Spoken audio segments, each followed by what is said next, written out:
তাহলে ফলের আশা ত্যাগ করবে, কিন্তু কর্ম পরিত্যাগ করবে না। এরূপ কর্মযোগীকে কি রূপে চেনা যায় মাধব? विषया विनिवर्तन्ते निराहारस्य देहिन रसवर्जं रसयापस्य परं दृष्ट्वा निवर्तते। শোনো পার্থ, যে স্বাদ থেকে মুক্তি পাওয়ার জন্য আহারকেই ত্যাগ করে, বাস্তবে তার মন থেকে স্বাদের লালসা কখনোই যায় না। তার দু প্রকারের হানি হয়।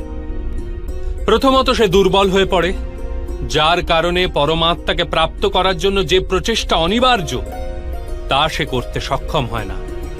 আর দ্বিতীয়ত, সর্বদাই তার মন স্বাদ গ্রহণের লালসায় পূর্ণ থাকে। এই হেতু আহার ত্যাগের চেয়ে উত্তম কার্য